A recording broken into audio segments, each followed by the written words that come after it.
alihi wa ashabihi wa man tabi'ahum bi ihsanin ila yaumil qiyamah. Ma ba'd. Allahumma 'allimna ma yanfa'una wanfa'na 'allamtana warzuqna ilman. Allahumma inna na'udzubika min ilmin la yanfa' wa min qalbin la yakhsha wa min da'watin la yustajabu lahu. Rabbi zidna ilman warzuqna fahman. Rabbi shrah li sadri wa yassir li amri wahlul 'uqdatam min lisani yafqahu qawli. Amma ba'd.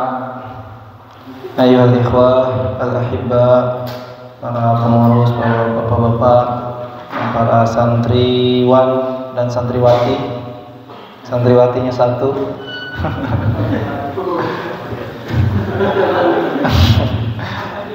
Santriwati.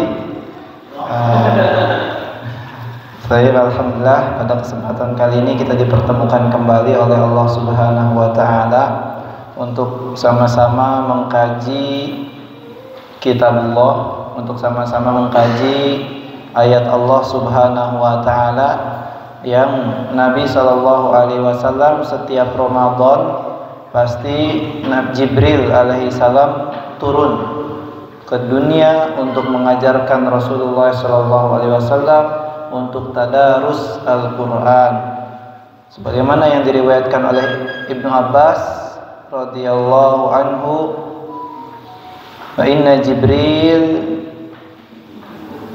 yanzilu fi Ramadan yalqahu wa yatadarasuhu Al-Qur'an. Sungguhnya Jibril alaihi salam turun ketika bulan Ramadan ke bumi untuk mengajarkan Rasulullah sallallahu alaihi wasallam Al-Qur'an. Jadi setiap tahun Rasulullah sallallahu alaihi wasallam itu diajarin sama Jibril tadarus Al-Qur'an, yatadarasuhul Qur'an, belajar Al-Qur'an. Nah, saking pentingnya Nabi sallallahu alaihi wasallam belajar Al-Qur'an sampai tahun sebelum Nabi wafat itu 2 kali Jibril atau 2 kali khatam Al-Qur'an. Nabi ketika sebelum wafat, tahun terakhirnya Nabi hidup di dunia, diajarin 2 kali Al-Quran, sampai 2 kali khatam maksudnya, muter 2 kali khatam. Itu pentingnya kita belajar Al-Quran, karena Al-Quran adalah masdarul hidayah. Masdarul hidayah. Sampai mana kemarin kita pembahasannya? Ar-Rahmanir-Rahim. Ar-Rahmanir-Rahim.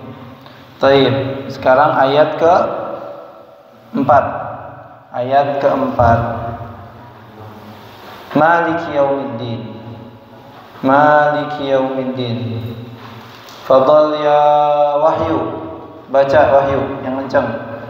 Itu apa yang dikatakan Imam Jalaluddin Al-Mahalli dalam kitabnya Tafsir Jalalain ini, apa yang beliau katakan tentang tafsir Maliki Yaumiddin. Baca bismillah. Ya, syarahnya, tafsirnya.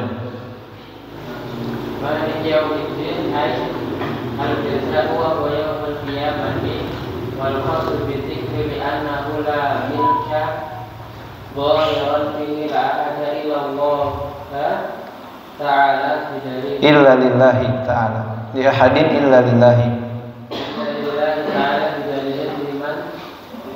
limanil mulkul yawm. Limanil mulkul yawm. Allahu wa man qara'a maliku fama'nahu malikul amri kulluhu fi yawmil qiyamati aw huwa mawsufun bidzalika daiman kalau tidak bi wa sahha wa qawluhu sifatun ma'rifatin. Baik.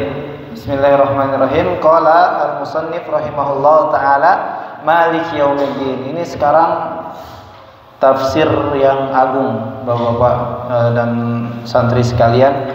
Tafsir yang agung, Maliki Yaumiddin. Pemilik hari din. Ad-din itu diambil dari kata dana yadinu, hutang, atau al-hisab, perhitungan, atau al-jaza, pembalasan. Kama tadi nutudan, orang Arab ngomong kama tadi nutudan, sebagaimana engkau berlaku, maka engkau seperti itu pula akan diperlakukan. Lalu Nabi Shallallahu Alaihi Wasallam berkata apa? Al-kayyisu man dana nafsahu wa amila lima ba'dal maut. Seorang yang pintar itu seorang yang cerdas, man dana nafsahu, siapa yang menjaga dirinya atau menghitung, menghisap dirinya. Nah, jadi dana yaumuddin itu diambil dari kata dana yadinu dainan, dinan, hutang, hisab, perhitungan atau jaza, pembalasan. Baik. Kita perhatikan dari ayat pertama, Allah Subhanahu wa taala mengatakan alhamdulillahi rabbil alamin. Alhamdulillahi rabbil alamin. Segala puji bagi Allah Subhanahu wa taala. Segala puji bagi Allah Subhanahu wa taala. Jadi semua pujian kepada Allah. Terus ayat keduanya Ar-Rahmanir Rahim. Maha pengasih lagi maha penyayang. Jadi setelah pujian, pengasih lagi maha penyayang, sifat rahmahnya, sifat ininya. Lalu ayat ketiga Maliki Yaumiddin, yang memiliki hari pembalasan. Jadi seakan-akan ayat ini ingin mengajar kita Allah itu maha terpuji, maha pengasih lagi maha penyayang, sekaligus dia juga yang memiliki hari pembalasan. Sekaligus dia juga yang memiliki hari di mana tidak ada yang mampu berkata-kata kecuali dengan izin Allah Subhanahu wa taala. Sampai raja-raja di dunia pun tidak berani berkata apapun kecuali dengan izin Allah. Sepatah kata pun atau satu huruf pun tidak berani kecuali dengan izin Allah. Sampai Allah Subhanahu wa taala dalam hadisnya mengatakan yaqbidullahul arda wa yatwis sama biyamini. Sungguhnya Allah Subhanahu wa taala itu menggenggam bumi dan melipat langit dengan tangan kanannya. Lalu Allah mengatakan anal maliku ainal mulukul ard. Saya adalah raja sekarang. Ketika di hari kiamat setelah alam barzakh kita dibangkitkan, Allah mengatakan anal malik. Sekarang sayalah raja yang sesungguhnya. Aina mulukul ard, di mana raja-raja yang dulu di dunia mengaku sebagai raja. Anal jabbar wa anal mutakabbir. Sungguhnya ana jabbar, maha perkasa, ana mutakabbir, aku yang maha boleh bersombong. Masya Allah. Setelah Allah mengucapkan alhamdulillahirabbil alamin, ar-rahmanir rahim, maha pengasih lagi maha penyayang, maliki yaumiddin, raja di hari pembalasan. Ingin mengajarkan kita apa? Allah itu maha penyayang, maha pengasih lagi maha penyayang. Tapi jangan lupa, kalau kita berbuat dosa, kita berbuat salah, Allah itu berkehendak terhadap kita dan tidak ada yang bisa menolong satupun kecuali dengan izin Allah Subhanahu wa taala. Lalu di sini pula Maliki Yaumiddin, Allah pemilik hari pembalasan. Apakah Allah Subhanahu wa taala cuma memiliki hari pembalasan? Allah yang menguasai hari pembalasan tapi hari di dunia tidak? Atau yang di dunia bukan Allah yang memiliki? Tidak. Ulama mengatakan ini adalah takhsis, penghususan tentang hari din, hari pembalasan itu bahwa benar-benar punya Allah. Tapi yang sebelumnya Allah sudah mengatakan Rabbil Alamin, Allah penguasa atau penguasa alam, penguasa alam. Jadi Maliki Yaumiddin ini adalah penghususan. Terus musannif mengatakan Maliki Yaumiddin ay al-jaza, pembalasan. Wa huwa yaumul qiyamah. Yaumul qiyamah artinya hari berdiri. Al-qiyam, hari di mana seseorang dibangkitkan lagi dari kuburnya. Jadi kisah dibangkitkan dari kubur ini sangat serem, sangat menegangkan. Jadi ketika kita sudah menjadi debu, bercampur dengan tanah, bercampur dengan pasir, terjadi kiamat yang kita tahu laut mengeluarkan burkannya bara-bara api. Jadi laut itu tsunami, cuman tsunaminya airnya panas karena lava-lava yang di laut keluar semua. Dibalikan, langit terbelah dan bumi, gunung-gunung berhamburan. Nah, setelah terjadi kiamat itu manusia dipindahkan ke alam yang lain, ke bumi yang lain, lalu diturunkan hujan. Setelah mati semua Allah menurunkan hujan yang dengan hujan itu tumbuhlah manusia sebagaimana tumbuhnya kol ketika disirami air. Jadi tumbuh dari tulang ekor. Tulang ekor tersisa hanya tulang ekor, lalu dari tulang ekor itu tumbuh. Lalu dibangkitkan manusia semuanya menuju Allah Subhanahu wa taala. Masya Allah. Masya Allah. Serem sekali kalau kita membahas tentang kisah dari azab kubur sampai hari kiamat, sampai masuk surga, sampai bagaimana kita masuk surga, melangkahkan kaki kita pertama surga, dan bagaimana kisah-kisah orang yang masuk neraka itu serem. Lalu dilanjutin yaumal qiyamah wa khussa bidzikr. Dan kenapa Malik Yaumiddin ini dikhususkan zikir? Enggak kenapa tidak disebutkan Malik kulli syai'. Kenapa disebutkan cuman Yaumuddin, Allah pemilik hari pembalasan. Sedangkan hari di dunia tidak disebutkan di ayat ini. Kenapa katanya? Li'annahu la mulka zahiran fihi li ahadin illa lillah. Sungguhnya karena secara zahir tidak ada lagi raja, tidak ada lagi kerajaan di hari kiamat kelak kecuali milik Allah Subhanahu wa taala.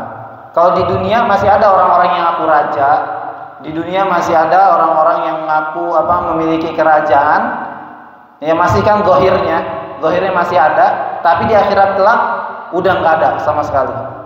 Sudah nggak ada sama sekali. Meskipun yang di dunia pun sebenarnya kerajaan itu bukan milik dia, milik Allah, tapi zahirnya milik dia. Tapi kenapa dikhususkan kata musannif li'anna la mulka zahiran fihi li ahadin illallah, karena tidak ada kerajaan. Malik bukan malik ya, tapi mulka.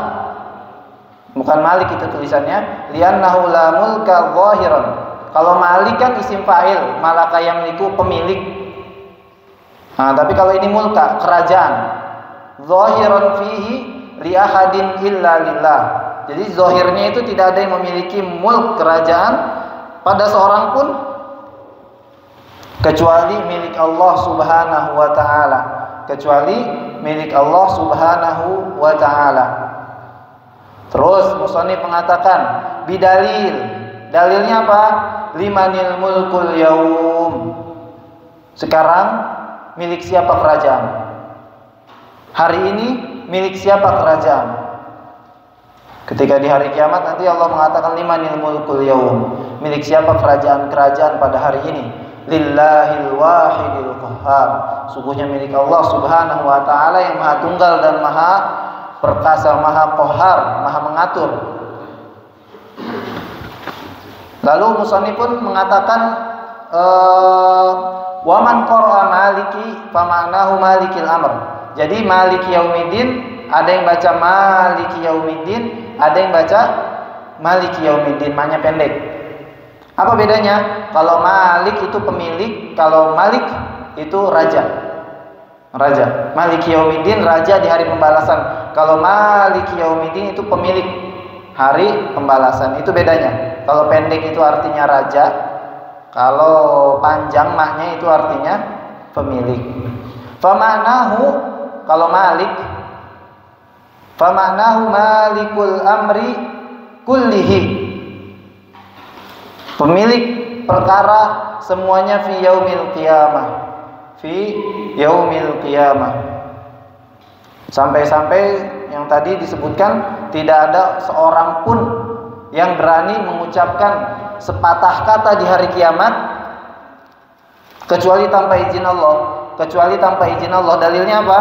Dalilnya yauma yaqumur ruhu wal malaikatu saffa la yatakallamu illa man adzina lahur rahman wa qala shawaba.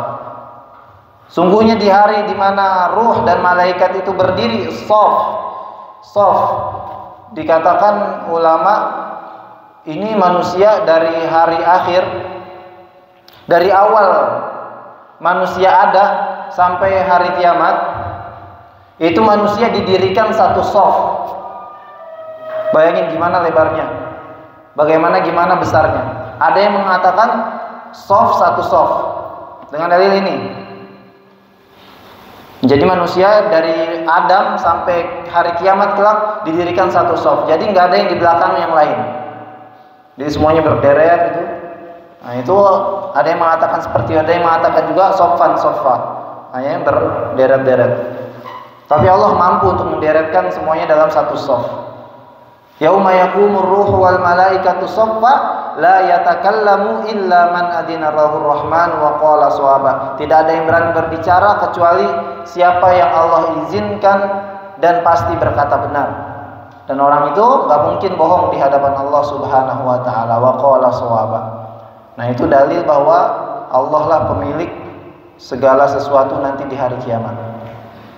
Terus musannif mengatakan Malikul amri kullihi fi yaumil qiyamah aw huwa mausufun bidzalika daiman, bahwa sungguhnya Allah disifati sifat itu daiman. Maksudnya sebelum terjadi hari kiamat pun Allah sudah disifati bahwa memiliki yang pemilik hari kiamat. Jadi kalau ibaratnya seseorang belum datang ke situ tapi udah ini milik dia. Nah, belum datang waktunya tapi udah dikatakan ini milik dia.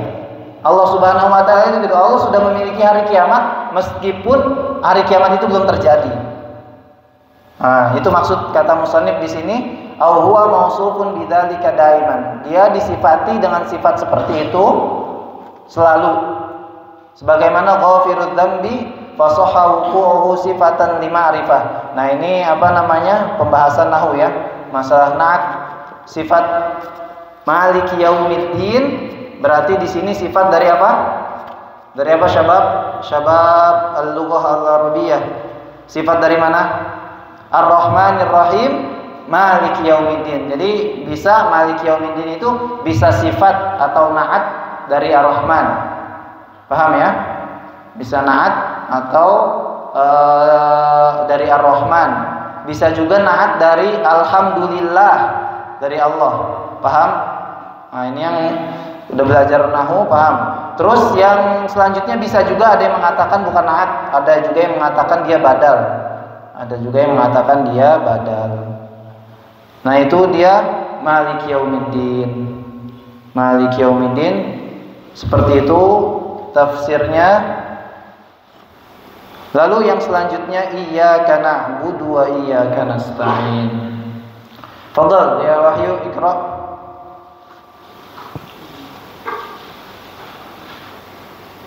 Iyyaka na'budu wa iyyaka nasta'in. Iyyaka na'budu wa iyyaka nasta'in ay nakhussuka bil ibadah nakhussuka khassa bil ibadati min at-tauhid wa ghairihi wa nablugu al-ma'na yati al-ma'unah al-ibadati wa ghairiha. Ayo. Kata musannif di sini iyyaka na'budu wa iyyaka nasta'in. Ini musannif sangat singkat ya membahas iyyaka na'budu wa iyyaka nasta'in. Nakhussuka bil ibadah. Kami khususkan kamu wahai Allah dengan ibadah min tauhid wa ghairihi, dari ibadah-ibadah yang lainnya, wa natlubul ma'unah, dan kami memohon pertolongan kepadamu terhadap ibadah tersebut, wa ghairiha, dan yang lainnya. Itu kata musannif. Ini iyyaka na'budu wa iyyaka nasta'in, ini pembahasannya sangat panjang. Imam Ibnul Qayyim menulis kitab apa? Madarijus Salikin, tentang mentafsirkan iyyaka na'budu wa iyyaka nasta'in, ini 2 jilid. Iyyaka na'budu wa iyyaka nasta'in ini ditafsir 2 jilid sama beliau. 2 jilid buku setebal-sebel ini pakai bahasa Arab. Nah, itu Ibnul Qayyim Al-Jauziyah. Oke, kita bahas sekarang iyyaka na'budu wa iyyaka nasta'in. Iyyaka na'budu ini adalah maf'ulun bih. Maf'ul bihi muqaddam.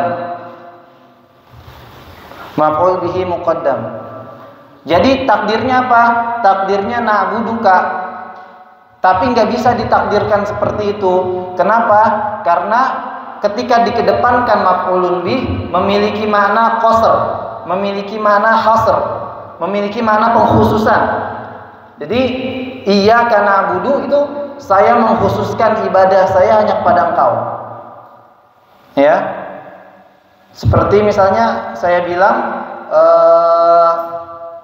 u'tika, saya memberi kamu hadiah misalnya. U'tika hadiyatan. Saya memberi kamu hadiah. Mungkin saya memberi kamu dan juga memberi orang lain hadiah. U'tika maf'ulun bihnya di akhir, paham ya?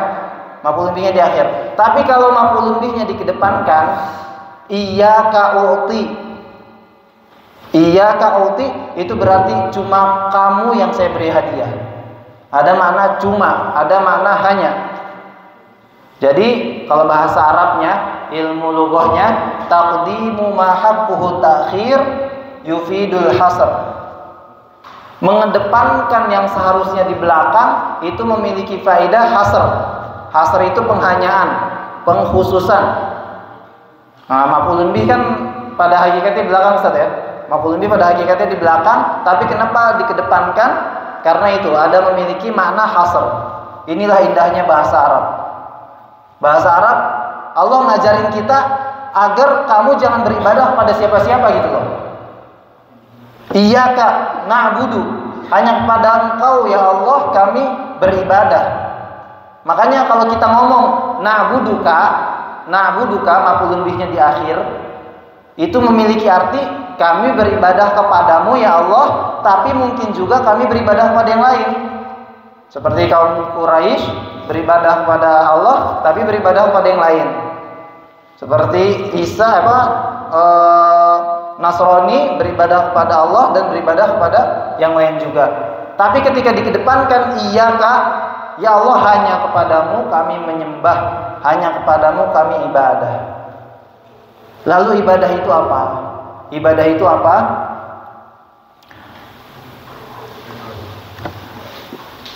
Al-ibadah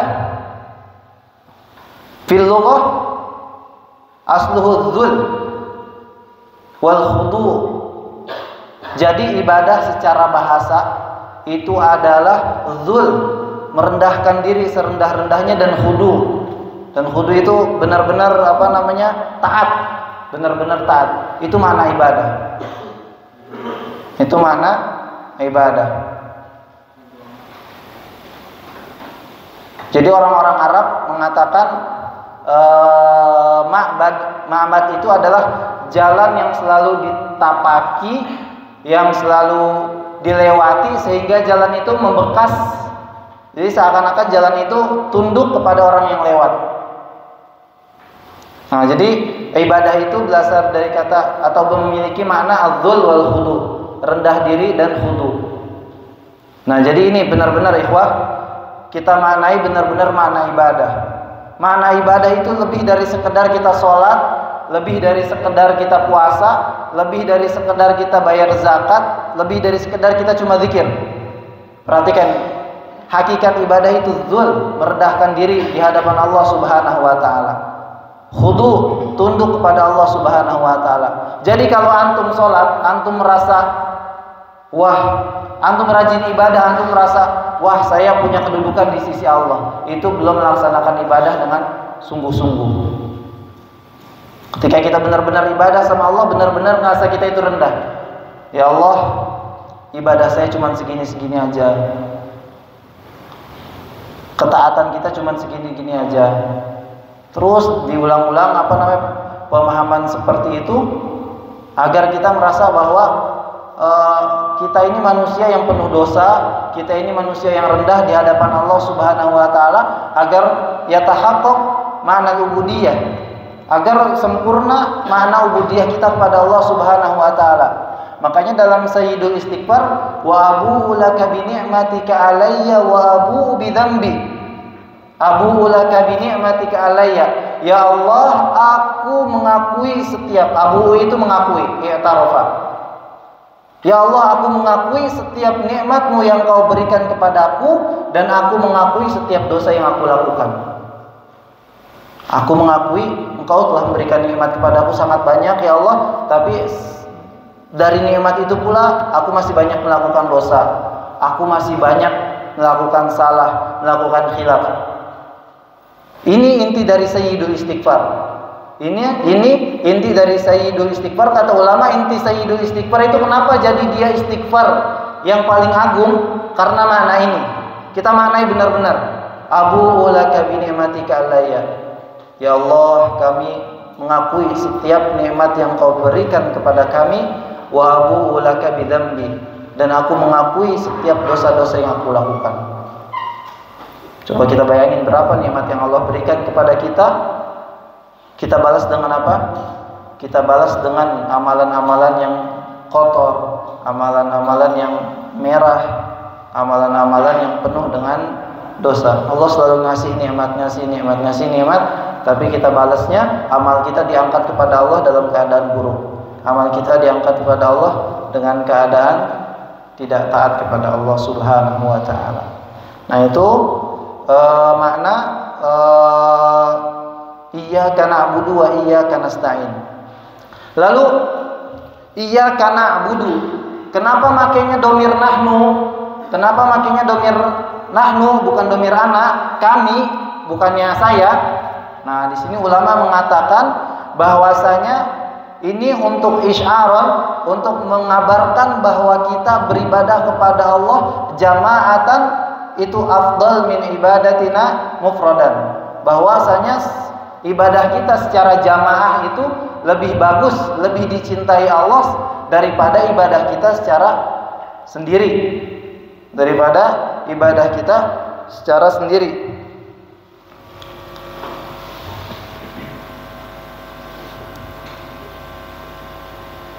Nah, itu salah satu makna na'budu. Atau kenapa pakai nun, kenapa pakai domir nahnu. Terus, dan kenapa pakai domir nahnu juga? Karena ighadatan lil musyrikin, untuk membuat orang-orang kafir marah, untuk membuat orang-orang musyrik marah. Kenapa? Karena dengan kata kami, orang-orang musyrik mendengar bahwa yang beribadah kepada Allah itu banyak, bukan cuma satu. Paham? Jadi untuk membuat marah orang-orang kafir. Kalau orang-orang kafir ngerti bahasa Arab, na'budu iyyaka na'budu ya Allah, kami beribadah hanya kepadamu, kami beribadah. Kami bahasanya. Bukan ana. Kalau ana satu orang aja ngapain takut?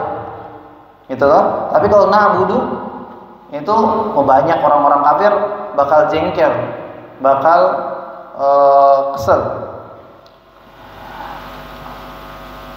Lalu yang selanjutnya, kenapa makai nahnu? Wali'annahu ablagu fis sana bi annal mahmud wal musta'an qad syahida lahul jama'at. Karena itu lebih ablag, lebih mubalaghah, lebih lebih besar balaghahnya, tinggi balaghahnya dalam pemujaan kepada Allah Subhanahu wa taala. Karena misalnya ada raja, satu raja, kita bilang, wahai raja, aku cinta sama kamu. Kamu siapa? Kamu satu orang. Tapi kalau kita bilang, wahai raja, kami cinta sama kamu, rakyatnya kan. Oh, jadi lebih memuliakan Allah, lebih memuji Allah, lebih mengagungkan Allah ketika makai nahnu daripada makai abudu, makai anak. Jadi itu berapa faidah yang diambil ulama, kenapa di situ makai domirnya nahnu, tidak makai domir anak. Ya, yang pertama untuk menunjukkan bahwa yang beribadah kepada Allah itu banyak. Yang kedua untuk membuat orang musyrik benci, kesel. Yang ketiga untuk membuat apa? Apa syabab? Mubalaghah fi sana, untuk lebih menunjukkan pujian kepada Allah dan mengagungkan Allah Subhanahu wa taala.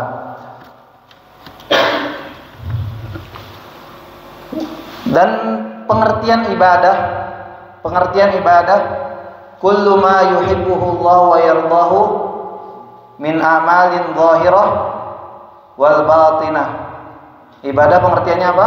Secara istilah, secara syar'i, kullu ma yuhibbuhu Allah wa yardahu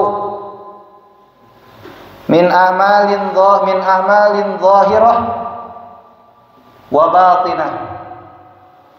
Setiap amal yang Allah cintai dan Allah ridhoi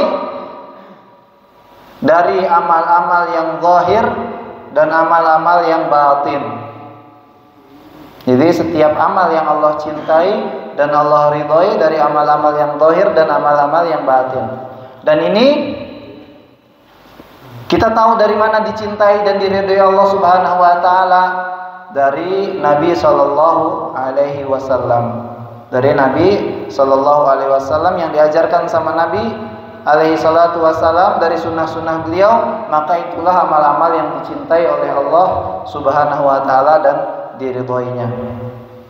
Min amalin zahirah, seperti salat, zakat, puasa, haji, itu zahirah. Wal batinah, batinah itu seperti tawakal, ikhlas, apalagi yakin, sabar, ridha, itu amal-amal zahirah.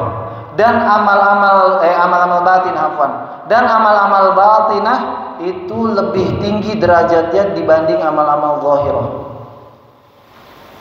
Amal batinah itu lebih tinggi derajatnya dibanding amal-amal zahirah. Maksudnya seseorang melakukan amal-amal zahirah yang wajib tetap ya. Makanya dikatakan kalian tidak mendahului Abu Bakar dan Umar dengan sholat kalian, dengan puasa kalian. Tapi Abu Bakar dan Umar itu mendahului kalian dengan amal-amal batinah mereka. Kalian mungkin puasa jauh lebih banyak daripada Abu Bakar sama Umar. Mungkin kalian sholatnya lebih banyak daripada Abu Bakar sama Umar. Tapi kalian tidak akan bisa melampaui Abu Bakar sama Umar masalah amal batinnya, amal hatinya. Nah itu, makanya amal batin itu sangat perlu terus diperbaiki. Amal ikhlas, amal yakin kepada Allah Subhanahu wa taala, terus jujur sama Allah Subhanahu wa taala.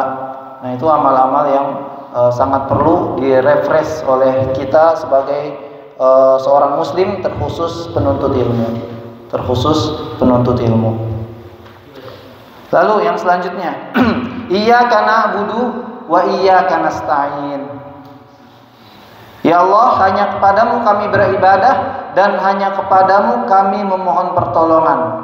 Ini sama, hanya memohon pertolongan kepada Allah Subhanahu wa taala kata ulama, dalam perkara-perkara yang tidak bisa ditolong oleh manusia. Perkara-perkara yang sangat besar. Perkara-perkara yang tidak bisa manusia bantu.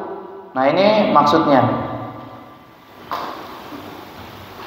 Karena yang jika manusia bisa bantu, kita masih boleh meminta pertolongan pada mereka. Akhi, minjem kolamnya, minjem pulpennya, akhi minjem uangnya, akhi tolong ambilkan ini, itu masih boleh. Tapi kalau perkara-perkara yang besar, minta rezeki, minta anak, apalagi yang lain, minta istri, minta apa lagi, minta nikah lagi, nah itu besar nggak? Itu besar, itu besar bagi Ustadz Hari. Taib, itu maksud dari kata iyyaka na'budu wa iyyaka nasta'in. Lalu kenapa Allah Subhanahu wa taala, ya ikhwah, kenapa Allah Subhanahu wa taala mengedepankan ibadah dari memohon pertolongan? Kenapa Allah Subhanahu wa taala mengedepankan ibadah dan memohon pertolongan? Tapi sebelumnya, apa itu pengertian isti'anah? Isti'anah pengertiannya adalah thalabul ma'unah. Thalabul ma'unah min ajli iktidari ala syai'. Min ajli iktidari ala syai' wa tamakkuni min fi'lihi. Min ajli iktidari ala syai' wa tamakkuni min fi'lihi. Maksudnya apa? Meminta pertolongan, isti'anah itu meminta pertolongan min ajli iktidari ala syai', demi mendapatkan sesuatu yang dituju. Wa tamakkuni min fi'lihi, dan dia mampu melakukan apa yang ingin dilakukannya. Memohon pertolongan itu, memohon pertolongan kepada Allah Subhanahu wa taala untuk agar dapat mencapai pada tujuannya dan melakukan apa yang ingin dilakukan. Itu makna isti'anah, nasta'inu. Iyyaka na'budu wa iyyaka nasta'in. Kenapa Allah mengedepankan ibadah dibandingkan isti'anah? Ulama menjelaskan annal ibadah taqarrubun lil khalq. Karena ibadah adalah mendekatkan diri kepada Allah Subhanahu wa taala. Fahiya ajdaru bitaqdim fil munajah. Maka dia lebih cocok untuk dikedepankan ketika berdoa, ketika berharap. Wa ammal isti'anah fahiya li naf'il makhluq. Sedangkan isti'anah memohon pertolongan adalah manfaatnya kembali kepada makhluk tersebut.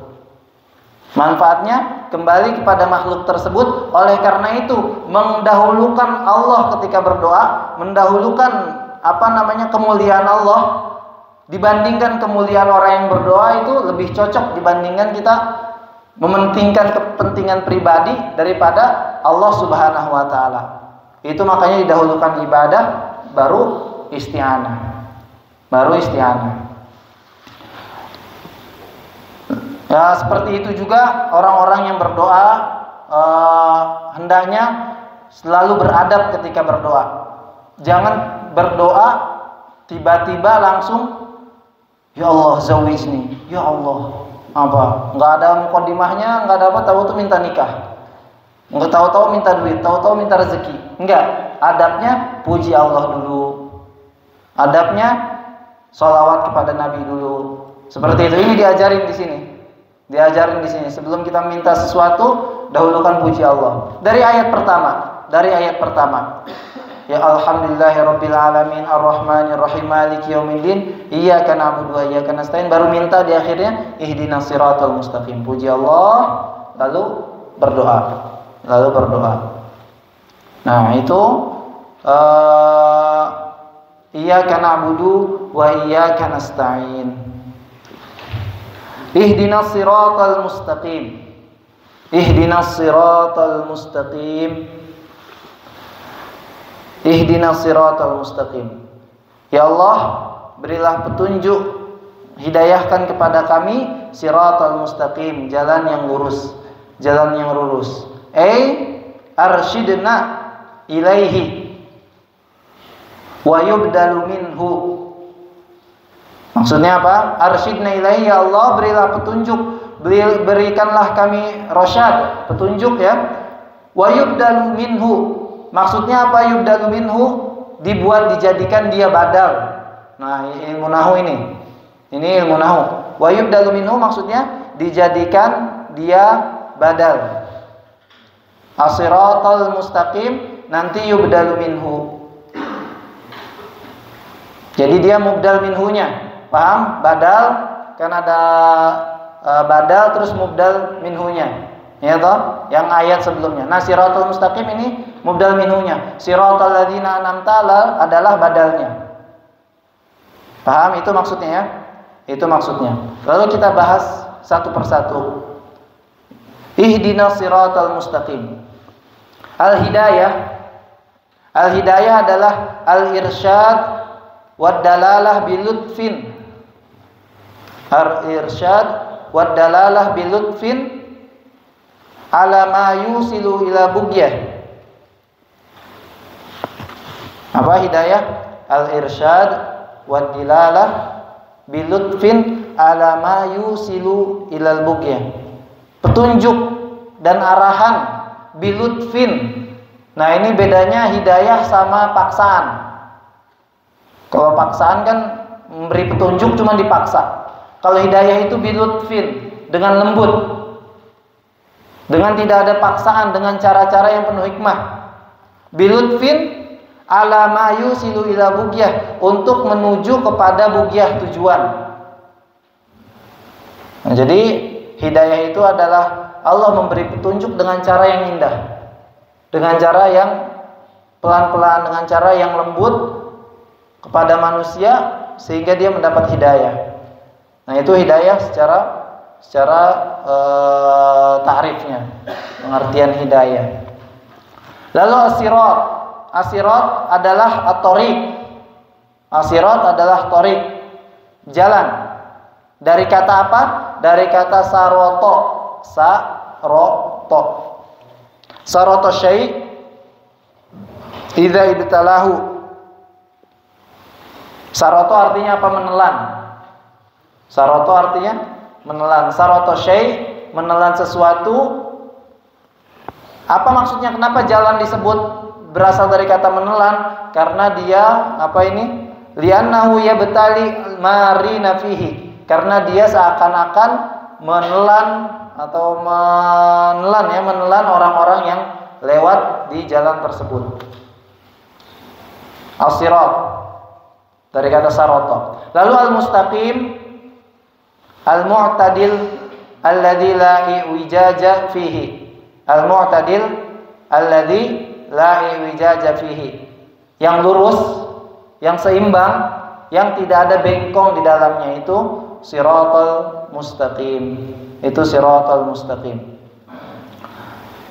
Lalu maksudnya apa di sini siratal mustaqim? Siratal mustaqim, ada yang menafsirkan bahwa dia siratal mustaqim nanti di hari kiamat. Ketika seseorang melewati jembatan siratal mustaqim, ada yang menafsirkan itu. Ada yang menafsirkan siratal mustaqim Al-Qur'an. Ada yang menafsirkan siratal mustaqim itu al-Islam. Jadi yang paling sempurna kata ulama, siratal mustaqim itu adalah ma'alimul Islam. Siratal mustaqim adalah ma'alimul Islam.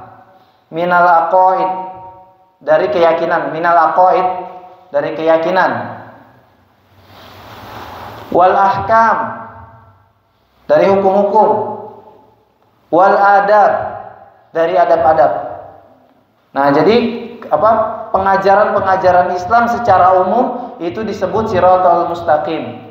Itu disebut siratal mustaqim. Jadi siratal mustaqim kata Syekh At-Tantawi dalam tafsirnya Al-Wasit, bahwasanya siratal mustaqim yang paling cocok adalah setiap pengajaran-pengajaran Islam, dari akidah, dari hukum-hukum, dari adab-adab yang menunjukkan kepada sa'adatil insan fid dunya wal akhirah, yang menunjuk kepada kebahagiaan manusia dan di dunia dan di akhirat. Jadi setiap ajaran Islam yang mengajak kepada manusia kepada kebahagiaan di dunia dan di akhirat itu disebut siratal mustaqim. Ihdinas siratal mustaqim. Ya Allah, tunjukilah kami jalan yang lurus. Tunjukilah kami jalan yang lurus. Nah, ini di sini adab kita kepada Allah Subhanahu wa taala, ya, ini diajarin adab sama Allah Subhanahu wa taala ketika berdoa yang seperti tadi disebutkan, puji Allah dulu. Tapi di sini enggak ada sholawat. Sholawat adanya di hadis Nabi Shallallahu Alaihi Wasallam. Ketika kita berdoa, kita diperintahkan untuk bersolawat kepada Nabi Shallallahu Alaihi Wasallam. Yang paling bagus sholawat sayyidul istighfar. Sayyidul istighfar apa? Sayyidul sholawat, ya. Allahumma sholli ala Muhammad wa ala ali Muhammad kama shallaita ala Ibrahim wa ala Ibrahim innaka Hamidum Majid. Allahumma barik ala Muhammad wa ala ali Muhammad kama barakta ala Ibrahim wa ala ali Ibrahim innaka Hamidum Majid. Itu paling bagus. Jadi disunahkan ketika berdoa muji Allah Subhanahu wa taala, terus sholawat, terus baru kita sampaikan hajat-hajat kita kepada Allah Subhanahu wa taala. Ihdinas siratal mustaqim. Ya Allah, berilah petunjuk kepada kami jalan yang lurus. Jalan yang lurus itu apa? Siratal ladzina an'amta 'alaihim ghairil maghdubi 'alaihim waladdallin. Yaitu jalan orang-orang yang Engkau beri nikmat kepada mereka, bukan jalan orang-orang yang dimurkai dan bukan pula jalan orang-orang yang sesat. Tafsirnya apa? Tafsir kata Imam Jalaluddin Al-Mahalli, siratal ladzina an'amta 'alaihim bil hidayah. Nah, orang-orang yang Kau berikan nikmat bil hidayah, dengan hidayah. Jadi Imam Mahalli ingin memberi isyarat kepada kita bahwa orang-orang yang diberi nikmat sama Allah itu bukan orang-orang yang dikasih rezeki, bukan orang-orang yang dimuliakan di dunia dengan pangkat dan semacamnya, tapi orang-orang yang diberi kenikmatan sama Allah Subhanahu wa taala bil hidayah, dengan hidayat bisa sholat jamaah di masjid, dengan hidayat bisa baca Al-Quran, dengan hidayat bisa nuntut ilmu. Nah, itu adalah orang-orang yang an'amta alaihim. Nah, jangan salah tafsir. Sebagian kita mentafsirkan orang yang dikasih rezeki banyak itulah orang yang diberikan nikmat. Diberikan rezeki, diberikan nikmat. Tidak seperti itu. Kata Imam Jalaluddin Al-Mahali, ini orang-orang yang diberi nikmat adalah orang-orang yang dikasih hidayah sama Allah Subhanahu wa taala. Wa yubdalu minal ladina bisilatihi. Nah, tadi pembahasan yang tadi. Badal ghairil maghdubi alaihim wa humul yahud wala ghairid dhalin wa hum an-nasara. Jadi orang-orang yang dibenci adalah Yahud dan orang-orang yang sesat adalah Nasara. Wa nuqtatul badal ifadatu annal muhtadin laisa yahudan wala nasara. Dan faedah dari badal tersebut bahwasanya orang-orang yang diberi petunjuk itu bukan orang Yahudi dan bukan pula orang Nasara. Wallahu a'lam bishawab wa ilaihil marji' wal ma'ab. Dan kepada Allah lah tempat kembali. Wal ma'ab itu tempat kembali juga ya. Wa sallallahu ala sayyidina Muhammadin wa ala alihi wa sahbihi wa sallama tasliman katsiran daiman abadan. Wa hasbunallahu wa ni'mal wakil wa la haula wa la quwwata illa billahil aliyyil azim. Nah, di sini ada beberapa faedah yang kita bisa ambil dari ayat siratal ladzina an'amta 'alaihim ghairil maghdubi 'alaihim waladdallin. Faedah yang pertama, kenapa Allah Subhanahu wa taala enggak mengucapkan atau enggak menurunkan ayat ihdinas siratal ladzina an'amta 'alaihim langsung itu tanpa ada ihdinas siratal mustaqim. Ulama mengatakan bahwa kenapa harus ada siratal mustaqim? Karena agar kita mengetahui bahwa orang-orang yang diberi nikmat oleh Allah Subhanahu wa taala adalah mereka yang mendapat jalur siratal mustaqim, adalah orang-orang yang mendapat siratal mustaqim tersebut. Jadi jika seseorang diberi nikmat oleh Allah Subhanahu wa taala yang dengan hidayah tersebut orang tersebut menjadi bertakwa kepada Allah Subhanahu wa taala, maka itu disebut dia sudah menapaki jejak siratal mustaqim. Jadi kalau kita bilang ihdinas siratal ladzina an'amta 'alaihim, itu mereka itu kenapa gitu? Mereka itu kenapa orang-orang ya Allah tunjukilah kami orang-orang yang Kau berikan nikmat tanpa ada siratal mustaqim ya. Karena di situ nanti orang-orang kita bakal berpikir bahwa mereka itu kenapa diberikan nikmat. Nah, makanya disebutkan di sini ihdinas siratal mustaqim, ya Allah tunjukilah kami jalan yang lurus, yaitu jalan orang-orang yang Kau berikan nikmat. Orang-orang yang Kau berikan nikmat siapa aja? Minan nabiyyina wasiddiqina wasyuhada'i wassalihin wa hasuna ulaika rafiqa. Wa hasuna ulaika rafiqa, dan merekalah sebaik-baik teman, dan merekalah sebaik-baik teman. Jadi orang-orang yang diberikan nikmat adalah para nabi, para siddiqin, syuhada, wassalihin. Dan mereka adalah, jangan kita bayangkan orang-orang yang diberi nikmat itu adalah orang-orang yang selalu nikmat kehidupannya. Allah mengatakan bahwa orang-orang yang diberikan nikmat adalah para nabi. Dan para nabi adalah orang-orang yang paling besar ujiannya di dunia. Nabi Zakaria dipendam tubuhnya, disisakan kepalanya di gergaji. Nabi Ayub sakit 18 tahun. Terus Nabi Yunus ditelan ikan paus. Terus Nabi siapa lagi?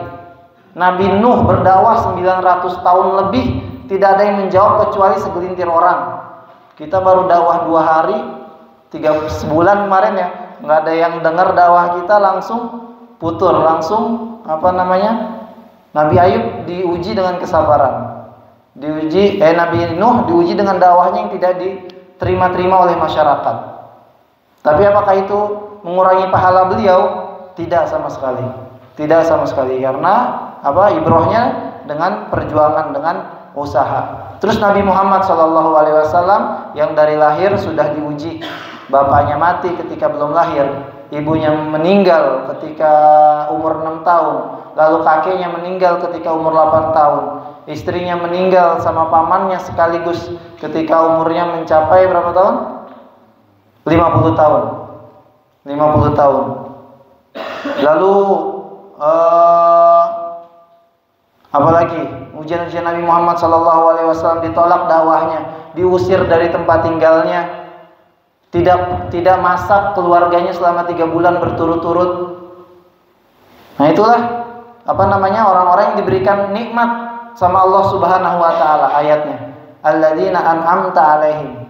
Jadi kalau kamu berharap minta nikmat, siap-siap seperti itu. Siap-siap seperti itu. Jadi jangan kita pikir nikmat yang diberikan oleh Allah Subhanahu wa taala itu hanya berupa materi, tidak. Ini pernah ditanyakan Syekh Yusuf Al-Qaradawi ya. Ya Syekh, kenapa mereka yang jarang ibadah, jarang sholat, jarang ini, mereka tapi dikasih banyak rezeki, dia nanyanya gitu. Dikasih banyak rezeki, hidupnya nyaman, terus gini. Lalu Syekh Qaradawi mengatakan, yang dimaksud rezeki apa? Yang dimaksud rezeki apa? Kalau kamu berpikir rezeki cuma harta, itu berarti kamu salah. Kamu berpikir rezeki itu cuma real, itu berarti kamu salah kaprah memahami rezeki. Orang yang rajin ibadah, yang Allah beri rezeki dari sesuatu yang bukan cuma harta, dari kesehatan, dari keluarga yang adem ayem, dari yang ada setiap harinya meskipun cukup. Itu kan rezeki yang tidak bisa dibayar dengan harta. Bagaimana orang-orang kaya hartanya sampai miliaran tabungannya, tapi istrinya selingkuh misalnya, atau anaknya pakai narkoba. Bahagia dari mana? Tenang dari mana hidupnya seperti itu?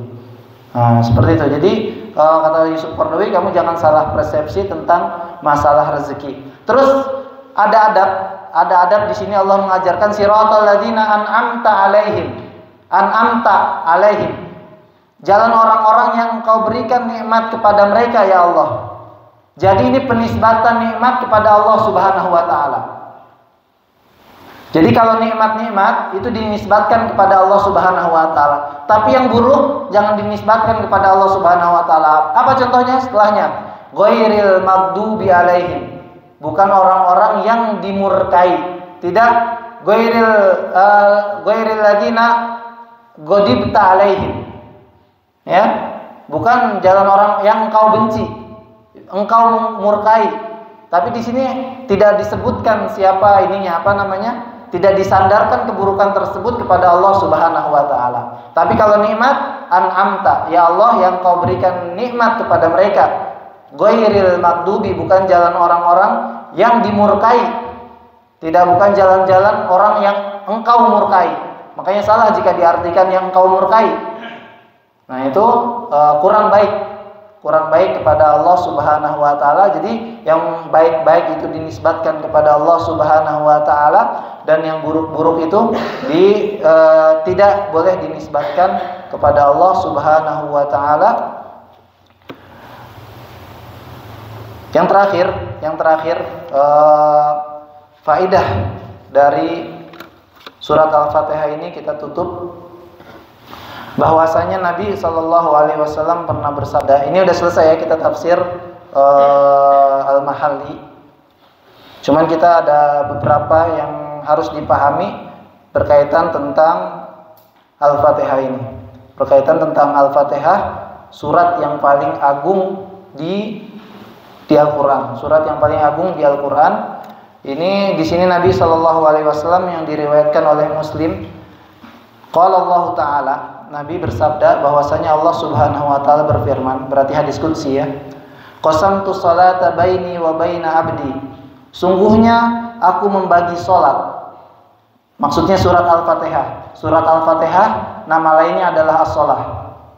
Surat Al-Fatihah nama lainnya adalah salat. Di sini Allah Subhanahu wa taala mengatakan, qasamtu salata baini wa baina abdi nisfain. Saya membagi Al-Fatihah antara aku dengan antara hambaku menjadi 2. Wali abdi masal, dan untuk hambaku apa yang mereka minta.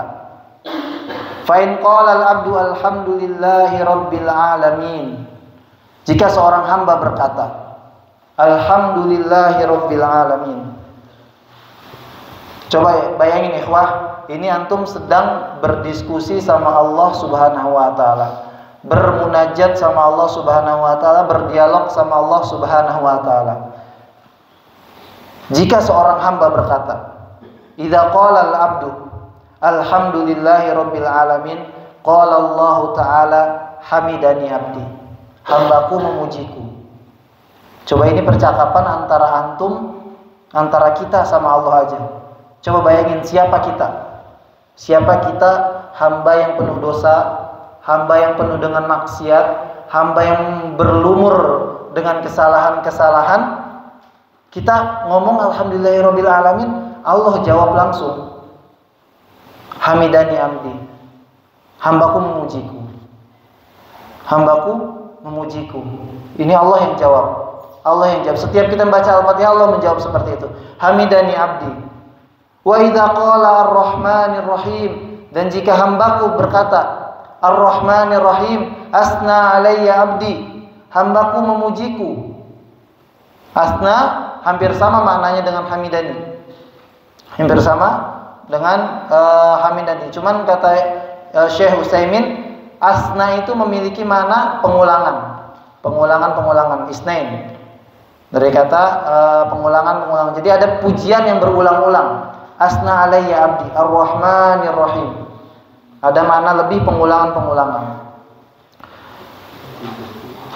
Maliki yaumiddin, majjadani abdi. Wa idza qala maliki yaumiddin, qala majjadani abdi. Jika hambaku berkata maliki yaumiddin, Allah berkata majjadani abdi. Sungguhnya hambaku sedang memuliakan aku. Sungguhnya hambaku sedang mengagungkan aku.